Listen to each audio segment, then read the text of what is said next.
দেখলাম যে জিএম কাদেরের মতো মানুষ যে কিংবা যে জাতীয় পার্টির প্রতিনিধিত্ব করছে চেয়ারম্যান হিসেবে, সে জাতীয় পার্টির চেয়ারম্যান হিসেবে এখন সেখানে আলাদা করে তাদের মিটিং করে। গতকালকে না গত পরশুদিন, আমার ঠিক মনে নেই, একটা মিছিল নামিয়েছে।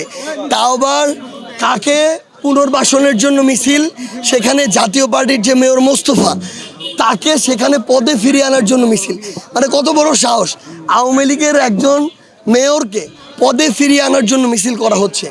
তো এটা যখন সেই জায়গায় ছড়িয়েছে, আমরা যতদূর জানি যারা রংপুরে 2024-এর অভ্যুত্থানে একসাথে লড়াই করেছে তাদের সকলের একটা অংশগ্রহণ ছিল। তারা তাদের জায়গা থেকে প্রতিক্রিয়া দেখিয়ে তার বাসার সামনে বিক্ষোভ করেছে। কিন্তু ঘটনা এখানে শেষ হলে ভালো হতো যে বিক্ষোভ করেছে।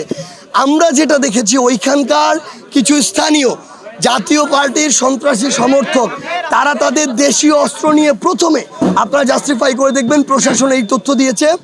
ওয়ালটন আবারও মিলিয়নিয়ার অফারে ওয়ালটন ফ্রিজ কিনে আপনিও হয়ে যেতে পারেন মিলিয়নিয়ার। তারা প্রথমে এই যে 24-এর যারা একসাথে আন্দোলন করেছে তাদের উপরে দেশীয় অস্ত্র দিয়ে হামলা চালিয়েছে। এরপরে আমরা এতটুকু পর্যন্ত খবর পেয়েছি এবং আমরা আমাদের জায়গা থেকে, এখানে শুধু নির্দিষ্ট কোনো দল নয়, এখানে সকলের অংশগ্রহণ ছিল। আমরা আমাদের জায়গা থেকে যেটুকু ফাইনালি জেনেছি, আমরা প্রশাসনকে এইটুকু বলেছি যে ফ্যাসিস্টদের, দোসরদের প্রশাসন যেন প্রোটেকশন না দিয়ে বরং তাদেরকে তাদের আইনগত প্রক্রিয়ায় গ্রেফতার করে প্রথমত।